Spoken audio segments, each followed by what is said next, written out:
Peter Credlin, live on Sky News Australia. Good evening and welcome to the program. I'm Caleb Bond in for Credlin this week. Well, here's what's coming up on the program tonight. The Albanese government accused of a cover-up over its lack of transparency about the Detainee saga. Senator James Patterson will join me soon. US Secretary of State has put Israel on notice over its war on Gaza. Douglas Murray is in Israel and joins us live later in the show. Plus, see the moment a live television broadcast is hijacked by masked gunmen. Michael Danby and Nicole Flint join me to discuss that and much more. And from a pram that pushes itself to a robot companion, your furry friend, we're live to Las Vegas to see all the new gizmos and gadgets being unveiled at this year's tech show. Now, if we didn't already know Energy Minister Chris Bowen was living on another planet, he did a pretty good job of confirming it today. Here he was, Casanova Bowen or Blackout Bowen or whatever you want to call him, at a press conference this morning to discuss climate change and 2035 emissions targets. This is an opposition which is not committed to real action on climate, which denies the science and denies action. They are a coalition of climate inactivists and cookers, and they would cook the planet with their lack of a climate change policy. They're going to cook the planet?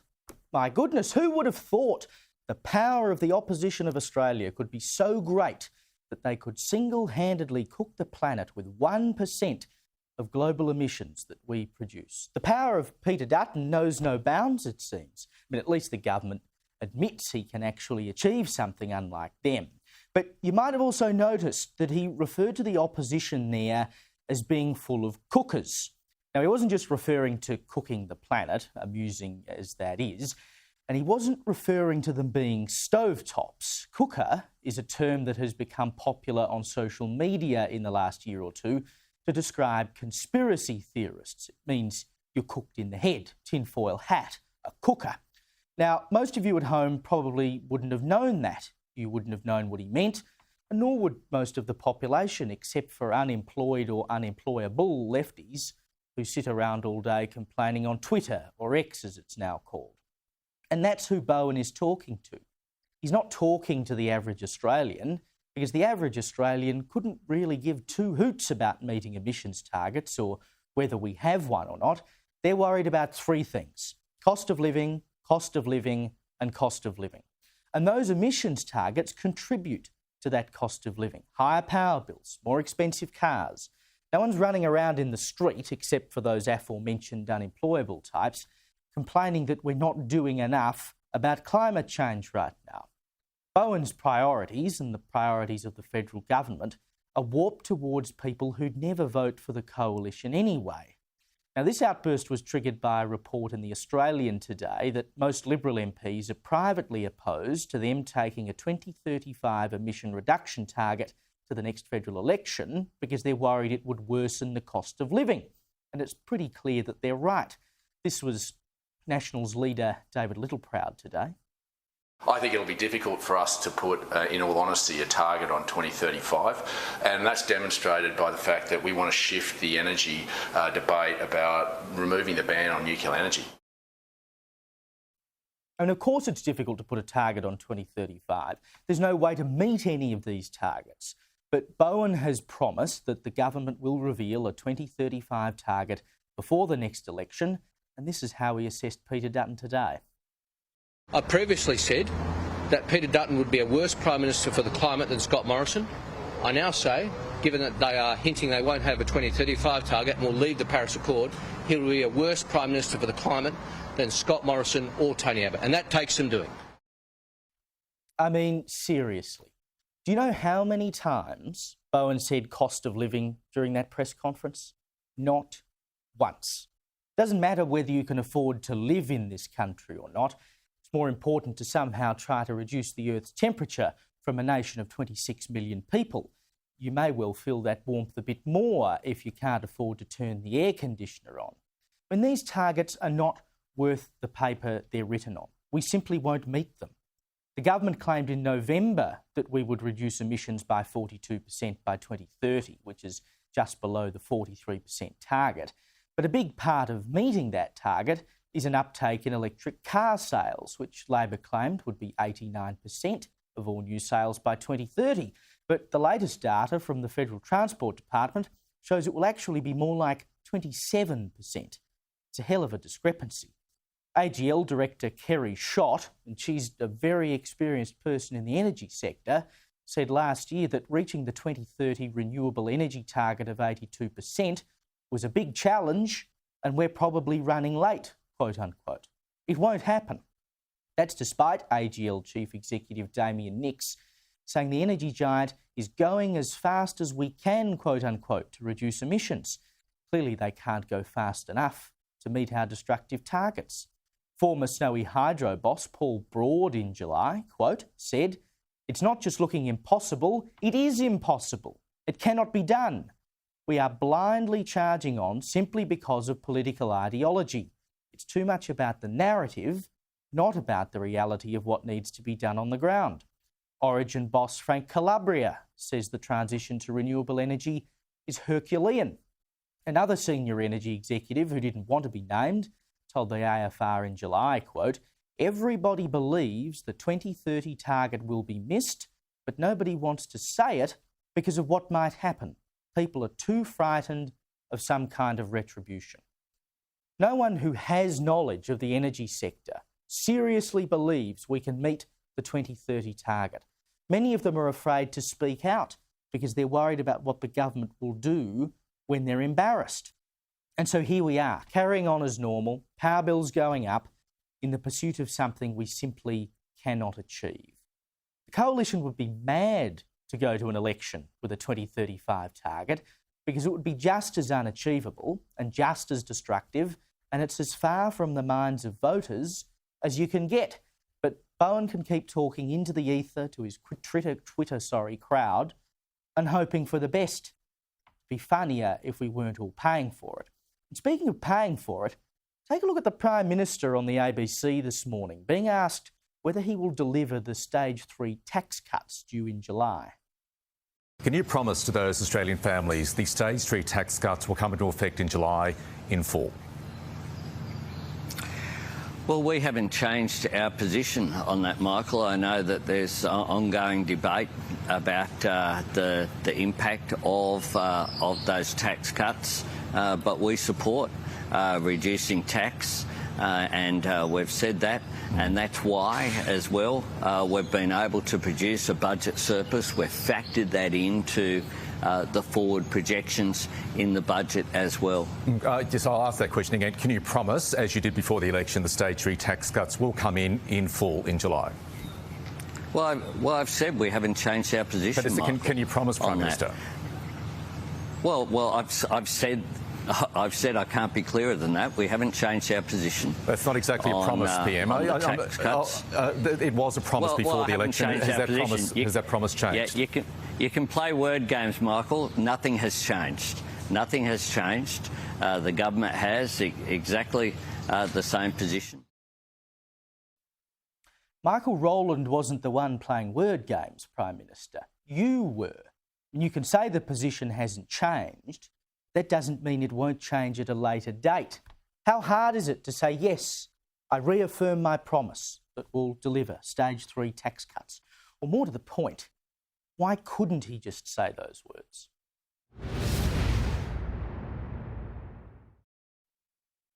Joining me now to get through the political stories of the day is Shadow Home Affairs and Cyber Security Minister James Patterson. Senator, thank you for your time. Firstly, your reaction to the Prime Minister's refusal there to promise that those Stage 3 tax cuts will come into effect in July.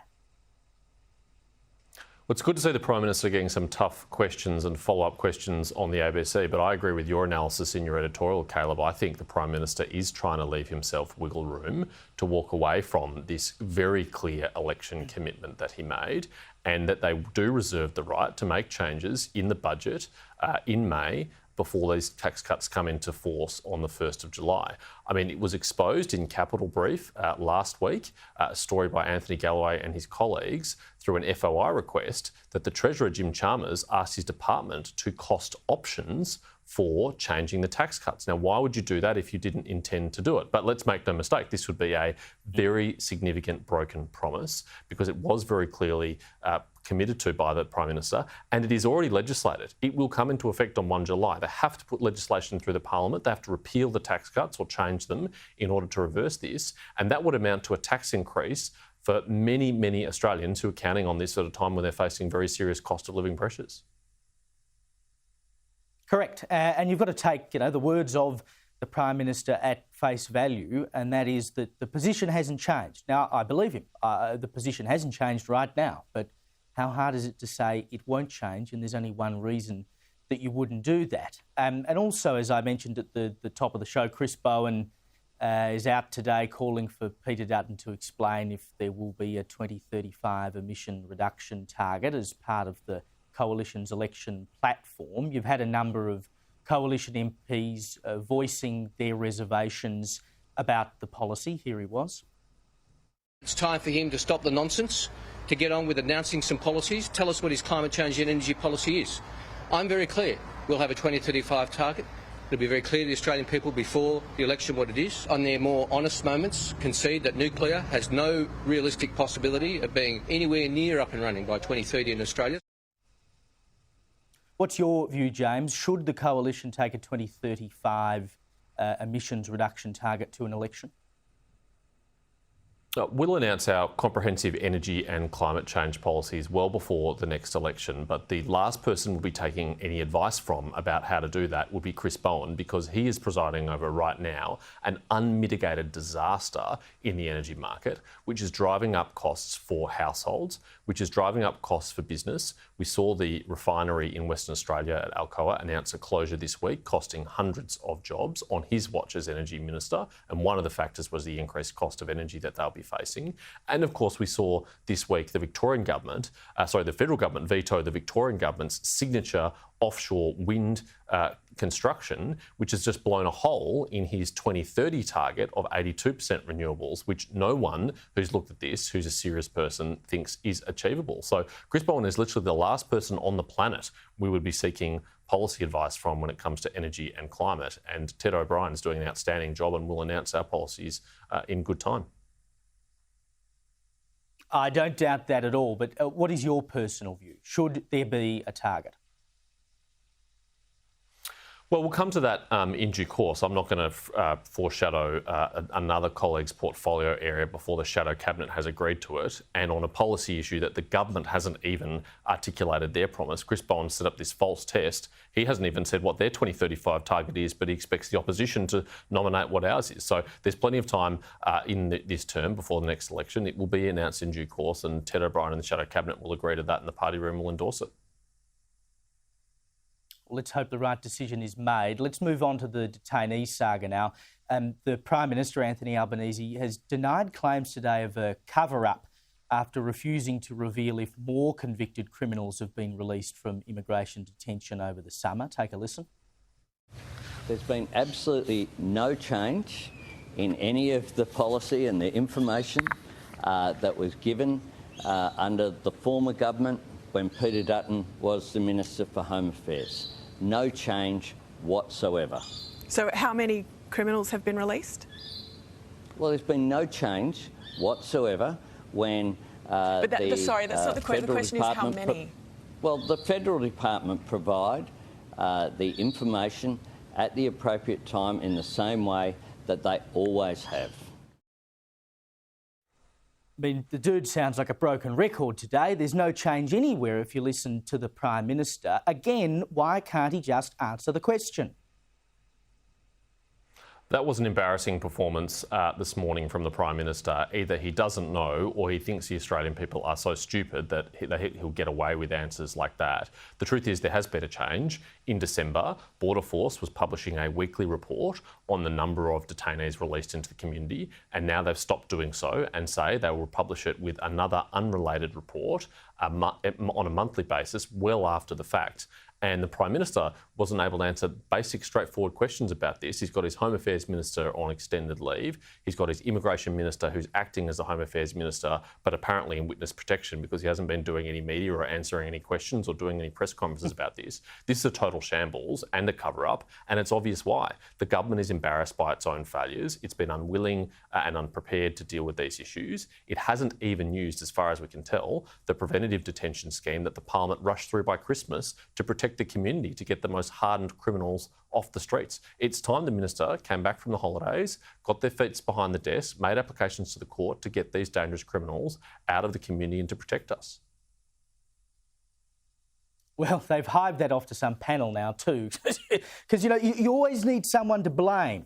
And the most common person that seems to be blamed for everything at the moment is Peter Dutton. And so it was again today, because it's been revealed that the number of people failing the Australian citizenship test has surged under this government. The pass rate has fallen to 65% compared to 80% under the coalition between 2017 and 2021.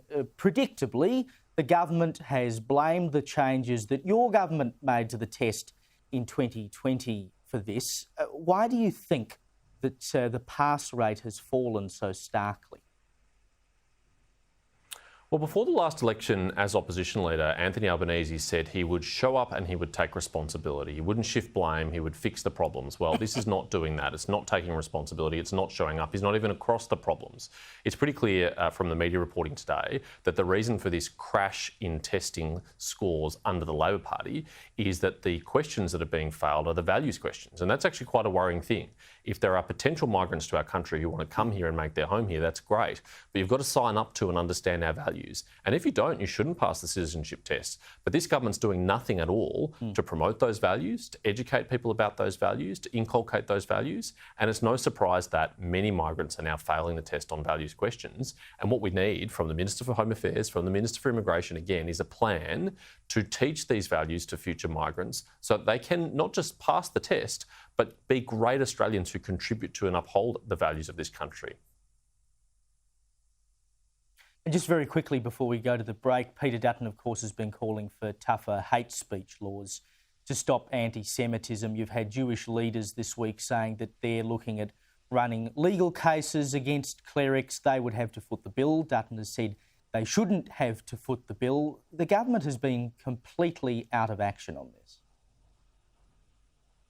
I just cannot understand, Caleb, why neither the federal government or the state government has tried to test the extensive anti-incitement laws that we already have on the books at the federal level and the state level to see where these hate preachers have violated the law. Now, if those cases were tried and if they failed, I think there is a good case to toughen up those incitement laws. I think there is a good case to make sure that people like that can be prosecuted when they incite violence against others in the community. But those laws are already on the books and there's nothing to stop the federal or state governments taking those cases to court right now, and I think that's a deeply disturbing thing. We have a crisis of anti-Semitism in this country. It is absolutely rife. It is off the charts. The Jewish community feels unsafe. We even have Jewish Australians publicly saying that they think they might feel safer in Israel, which is under attack from terrorist organisations, than they would in Sydney and Melbourne. That's a shocking indictment on our country, but particularly on the Prime Minister and his government for their inaction to protect the Jewish community. It's just gutless. As you say, laws do exist, but no one seems to be willing to try them out. At least run a case. And if the case fails in court, there will be a public outrage and then the law will have to change. I just don't see how you can lose out of doing it. James Patterson, thank you so much for your time. Coming up after the break, Lydia Thorpe's rally cry to Aboriginal activists planning to launch an all-out pro-Palestinian assault during their Invasion Day protests, plus see the moment a live television broadcast is hijacked by masked gunmen. That's next on Credlin.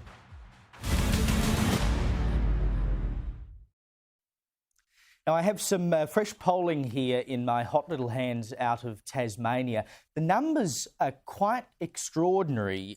So they've been asked, this is a YouGov poll, they've been asked the question about whether or not the current government deserves to be returned down there, the only Liberal government in Australia right now. 53% of people say it's time to give someone else a go, and they've got an election coming up next year. But then look at the party breakdown.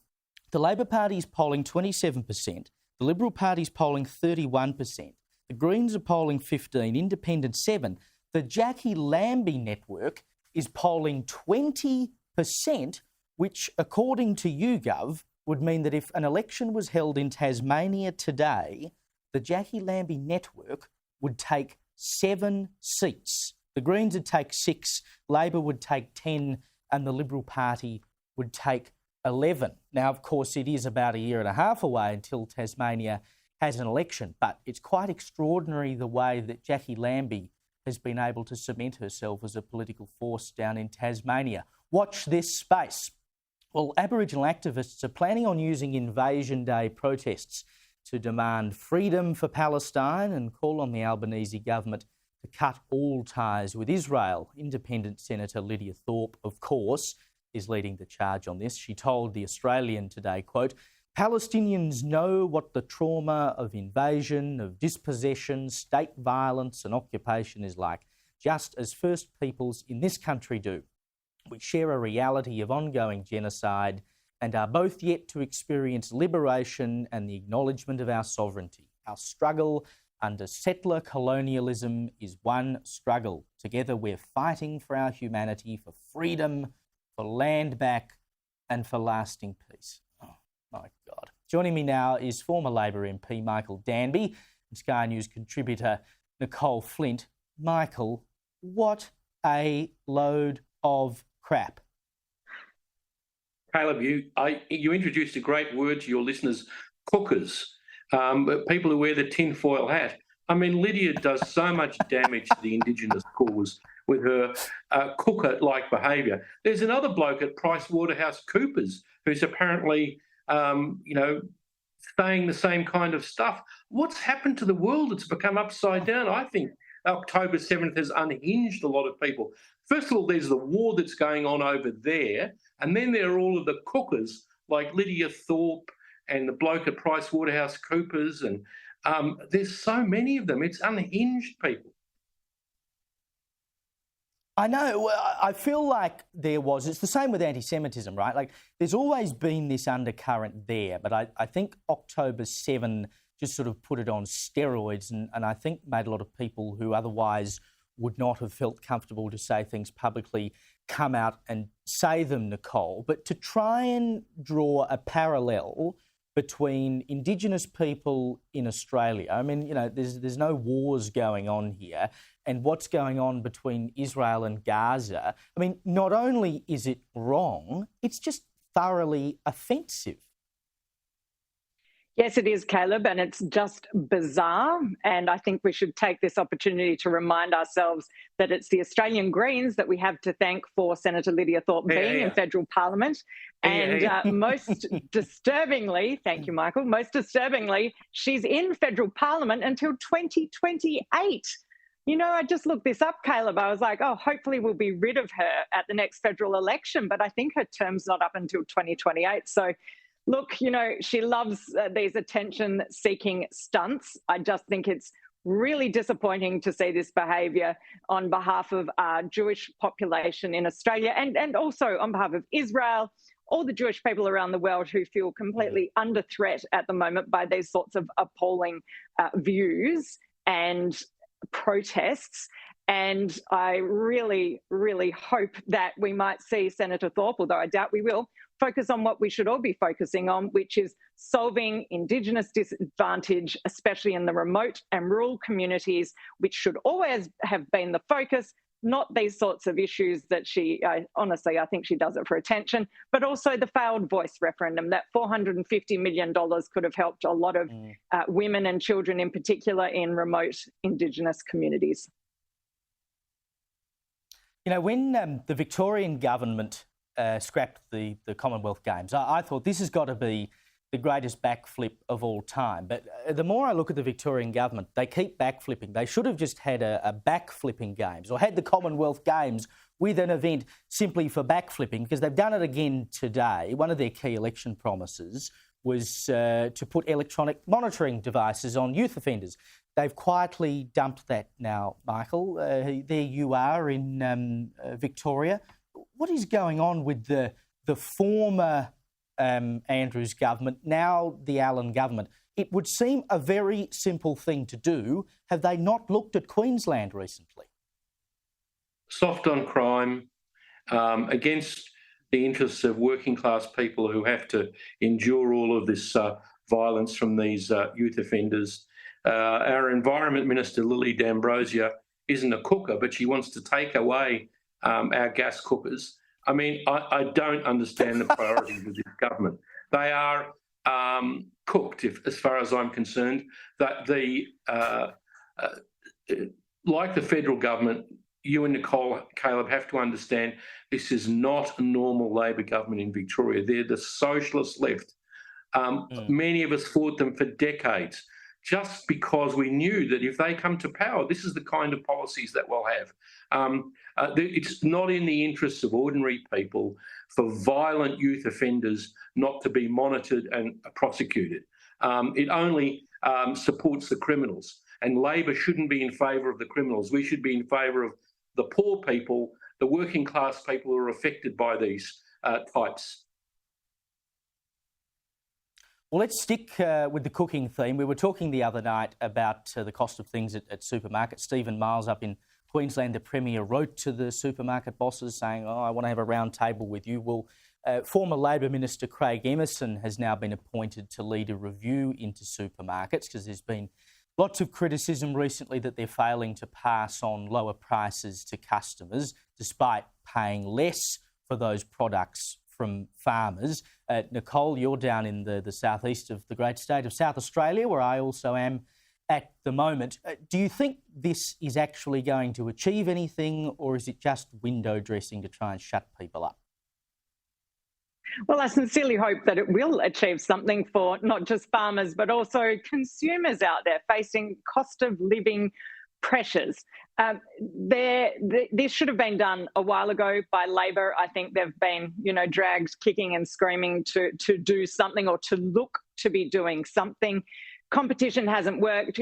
Audi coming into the market, some very strong independents, especially here in South Australia, as you would know, Caleb, with IGA and Foodland having a really good presence, doesn't seem to have increased competition. But I would imagine, and it'll be interesting to see the parameters of the inquiry, will it be looking at the impact of fuel and transport prices and power prices? And they are all on this Labor government. So I hope it won't just be looking at and I'm sure the supermarkets will probably raise these factors because they undoubtedly have led to them needing to put their prices up. However, we want to see fair prices for consumers, fair prices for farmers, and proper competition. And I'm not sure that we currently have that in the supermarket space. Yeah, indeed. And the major thing is making sure the farmers get a fair go, as you say, because if they can't make a buck, there's no one to provide the food. It doesn't matter what you end up paying at the supermarket. I mean, you could pay $1 or you could pay $50 for the same item. If none of that is flowing through to the farmer, there will be no item to buy. But I cannot let any discussion of Craig Emerson go by without revisiting one of his finest moments. Here is one of the best things that has ever happened in Australian politics. No why I'll wipe out there on my TV. No why I'll wipe out there on my TV. No why I'll wipe out there on my TV. Shocking me right out of my brain. Shocking me right out of my brain. It's just so good. I sent that around to my producers today, and some of them hadn't seen it. I just can't get it. That's the man who's going to fix the supermarkets, apparently. Now, Michael, the federal government obviously has put its plans for a republic referendum on ice, as they say. We saw what happened in The Voice. The promise was if The Voice got up, they would have a referendum on the republic. That ain't going to happen, and fair enough, King Charles is coming to visit the country this year. But apparently it's still necessary to have an assistant minister for the republic. What is Matt Thistlethwaite actually doing? It's mysterious, isn't it, Caleb? By the way, when you were showing old Emo, I thought you were going to show his famous scene where he admitted to swallowing Julia Gillard's contact lenses. But that Whyalla wipeout was pretty funny, I have to admit. I don't know what Albo should be honest and just get rid of this. If we're not going to pursue a Republican, we're not. The younger generation seem to be both more woke and more pro-monarchist. So it's silly having a minister for it if you're not going to pursue it. He should perhaps be focused on defence acquisitions. We're junking 90 Taipan helicopters, which could easily have been just given to the poor Ukrainians who desperately need them for transport on the battlefield. So we're actually disassembling them, even though they're worth millions of dollars each because of some accident in Queensland a few months ago. And just very quickly, Nicole, a 60-day state of emergency has been declared in Ecuador following an explosion in violence over there.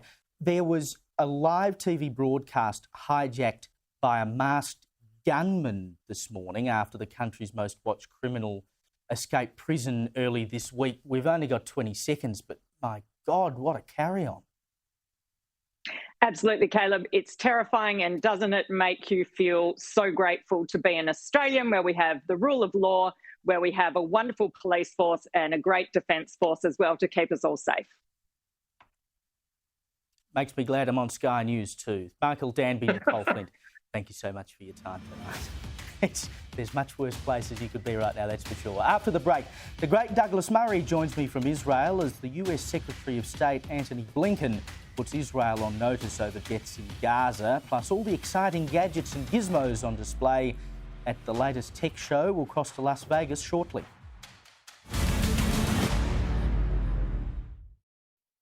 Well, the US Secretary of State Antony Blinken has been in Israel meeting with Prime Minister Benjamin Netanyahu and other ministers, more or less urging them to go easier on Gaza. Blinken claims that the civilian death toll is too high and that Israel must stop taking steps that undercut Palestinians' ability to govern themselves effectively, quote unquote. But of course, Gaza is governed by Hamas, a terrorist organisation. So when he talks about allowing them to govern effectively, what is he talking about? A two-state solution, as the US wants, would only work without Hamas. And the only way to get rid of Hamas is to wipe them off the face of the planet. Joining me now from Israel is author Douglas Murray. Douglas, a pleasure as always. What is Blinken actually trying to achieve here?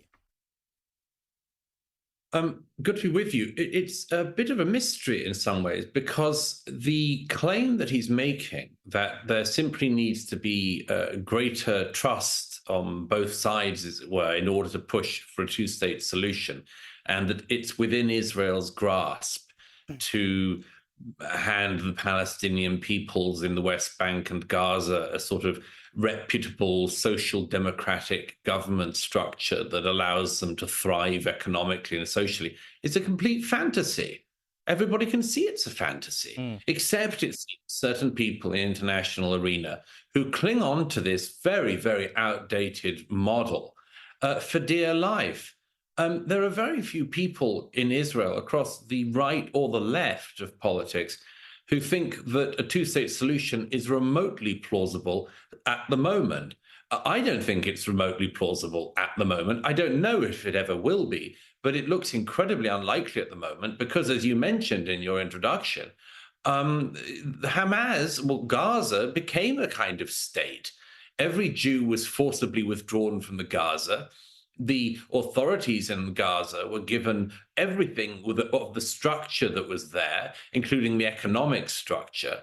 And for the next 18 years, Hamas were voted in, killed their Palestinian opponents, enriched themselves massively, bought Ferraris and luxury apartments for themselves and their children, kept the people in some relative poverty because they stole all the aid money and other things that went in and built a tunnel network instead of buildings. But, you know, all of that happened in what could have been a Gazan Palestinian state. And then after barrage of rockets over many years, finally we had the events of October the 7th last year and 3 months ago now. And that's what the Israelis got from a Palestinian state in Gaza. And why people like Blinken keep committing to the idea that Gaza could be socially democratically ruled at some point in the near future, if only the Israelis agreed to it, or that there's any similar alternative in the West Bank, I think is for the fairies. The West Bank, if it had an election tomorrow, would elect Hamas. It's the only good reason why Mahmoud Abbas is now into something like the 17th year of his 4-year term as head of the Palestinian Authority. Because if he was to have fresh elections, he'd be booted out, would probably be hanged from a lamppost by Hamas like his colleagues in Gaza. And that would be that. So it's simply a dead song, a dead myth, a dead piece of rhetoric that Blinken and others are now saying. Yeah, and when you look at South Africa as well is now going after them through international courts for breaking genocide. Why we've come this far? Why would we now start trying to dictate to Israel? Oh, go a bit softer over here. I think we all know where that ends, and it's not in a good place. By the way, South Africa.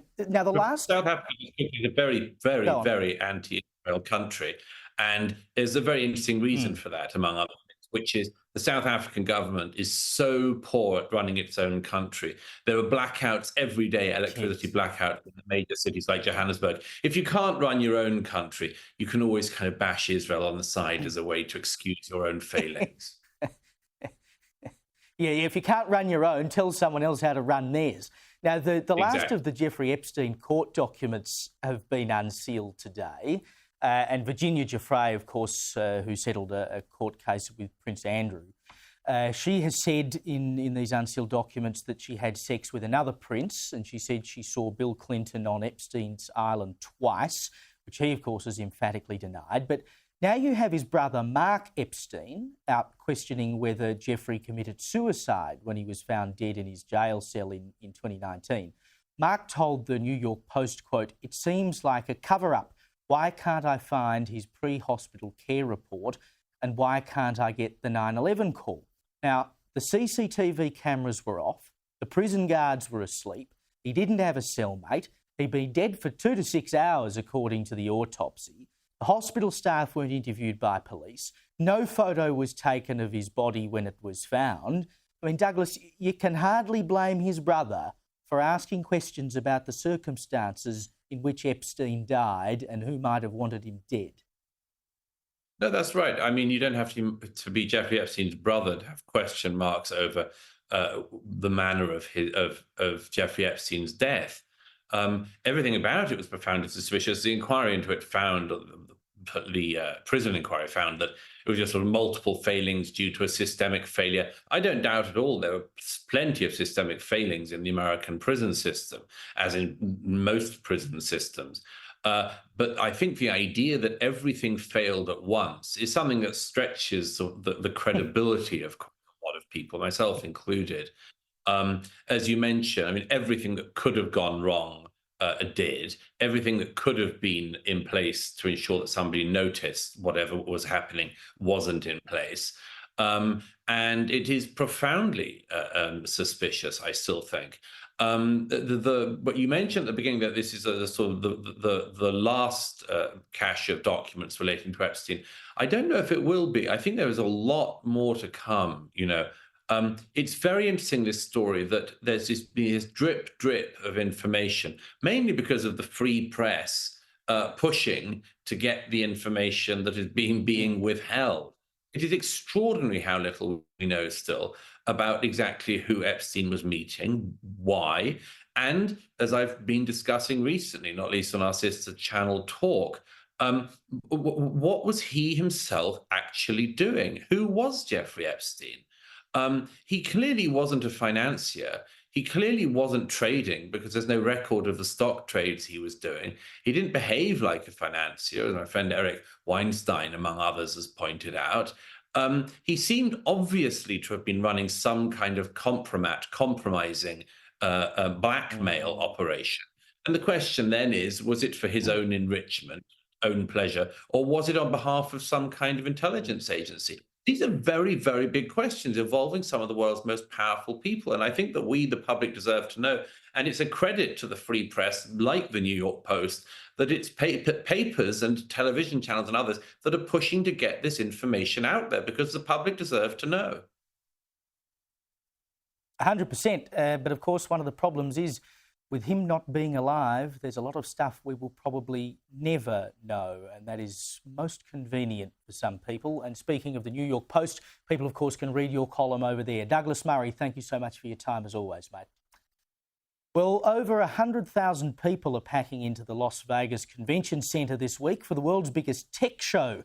The latest gadgets, gizmos, innovations are all being announced, and for a look at what's on offer, we're joined live from Las Vegas by Trevor Long from EFTM.com.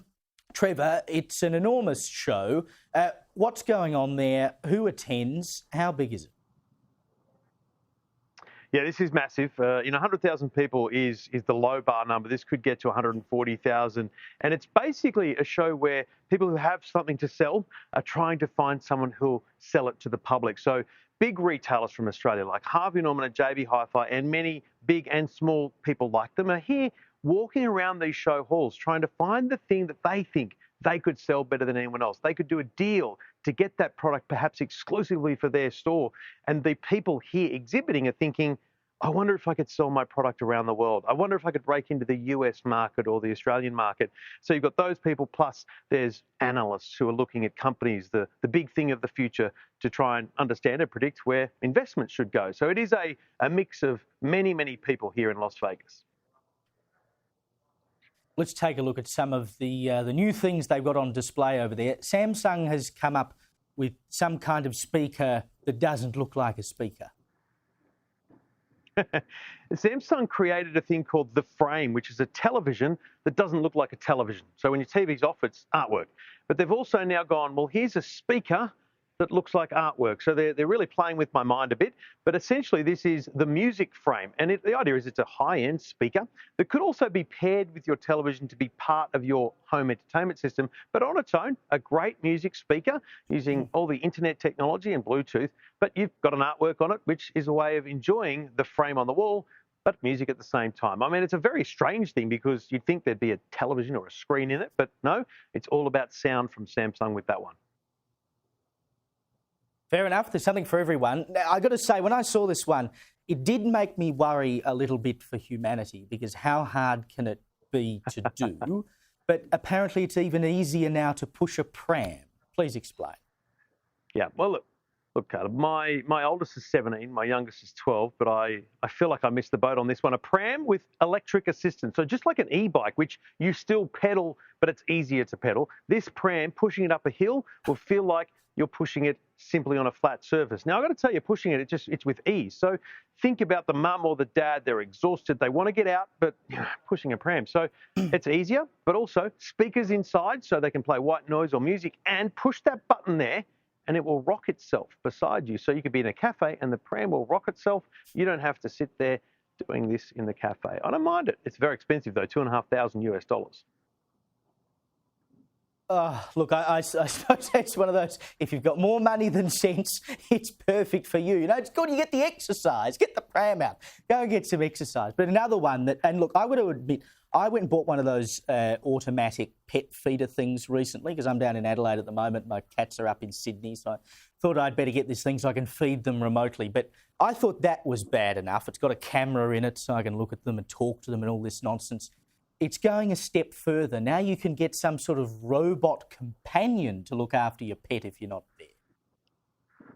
You're a hard worker. You need to know that your furry friend has a companion during the day when you can't be there. So this is Oro, the robot companion. So essentially, it's a screen that gives and a voice, so it can mimic your voice, so it can talk to your pet, your dog. It can actually, on a scheduled basis, go and check on your pet or dog and send you photos. You can live stream into it to see your pet or dog, and most importantly, you can play fetch with your dog. As a tennis ball can be thrown out of it and the dog can bring it back, and they can play fetch during the day when you're not there. The robot companion, this company actually thinks that the long term for them might be companions for the elderly and people like that. So they're trying to start with their robotics with our dogs. Goodness gracious me. Whatever will they think of next? I'm sure it'll be something, and you'll be here to tell us about it. Trevor Long, thank you so much for your time. After the break, have you ever heard a word or phrase that is so overused and irritating that you wished it could be banished from the English language? Well, university in the US has put together a whole list of them. And the brilliant wordsmith, Kel Richards, joins me next to go through them. Don't go anywhere. Well, every year since 1976, which auspiciously was the year Kel Richards was born, Lake Superior State University in the US has published a list of words so overused, irritating and awful that they should be banished. Well, this year's list has just been released, and joining me now to take us through it is none other than the wordsmith and broadcaster himself, Kel Richards. I hope you don't mind me sort of boosting your date of birth there a bit. I'm sure you don't mind one bit, do you, mate? Oh, your numbers are much better than my numbers. No, that's right. That's why I became a journalist. I'm no good with numbers, but we'll leave that to one side. Now, let's go through some of the words on this list. The one I want to start with, because it irks me terribly, and it's one that I was told as a newspaper cadet to never, ever use, because there is always a better word for it, impact. Yes, the problem with the impact is it's used by politicians to try to increase the drama of what they're doing. You know, so they want to say the effect of the bill will be, but that's too ordinary, isn't it? And they don't want to be ordinary, so they say the impact of this bill will be. The problem with all of these words that deserve to be banished and cancelled is overuse. Again and again, people who go to the Lake Superior State University website and complain about things say overused, and that's what politicians do, isn't it, Caleb? They take a word which in its own place is perfectly okay and overuse it until we're fed up. Well, another one I was always told never to use is iconic. And you would know, Kel, I'll share with our viewers at home, we have one of our supervising producers, Katie, loves to describe things as iconic. Oh, that's iconic. But for something to be iconic, it has to be an icon. I mean, yes. You know, it's a very serious thing to call something iconic, Kel. Yeah, it comes from ancient Greece. I mean, when the Greek Orthodox Church in the very earliest did portraits of biblical figures or of saints, and they were often with gold leaf and very fancy, they were called icons. So it's a very elevated word. Iconic does not mean famous. So they're talking about someone who's well known on the football field or somewhere, they're famous, they're iconic. No, they're not iconic. Iconic is up here, famous is down there. Barry Humphries was iconic, everyone else is just ordinary. Well, you're iconic to me, Kel. Now, you went to our viewers and asked them what they thought should be on this list. Top of the list, what a surprise, unprecedented. Oh, the viewers of the Credlin program absolutely fed up with this word unprecedented. When I opened this up on my website, auswords.com.au, I got a flood of emails, and the number that were really unhappy about unprecedented was quite remarkable. The problem is there are too many lazy politicians and lazy journalists who don't do their homework, so they don't know what the precedents are. So they just say it's unprecedented. They don't know when the last big flood was or the last big bushfire was, so they just say this one was unprecedented. Wrong. I mean, if it was a talent show, they'd get the gong and they'd be shown off, wouldn't they? Another one that was on the list is going forward. Now, of course, it's two word, not one word. It's a phrase. Yeah. But again, you hear politicians say, oh, going forward, going forward. Reminds you of Julia Gillard, who always said moving forward. Oh. Well, all it means is in the future, or from now on, is what it means. Why they say going forward, maybe they think it suggests action, I don't know. I'm so over this, Caleb, that if ever a politician says their policy is going backwards, I'm going to be really, really impressed. Kel Richards, thank you so much for joining me, and you can watch Kel again tonight on The Late Debate, filling in for me at 10 p.m. That's enough from me tonight. I'll be back tomorrow at 6 p.m. Up next is The Bolt Report.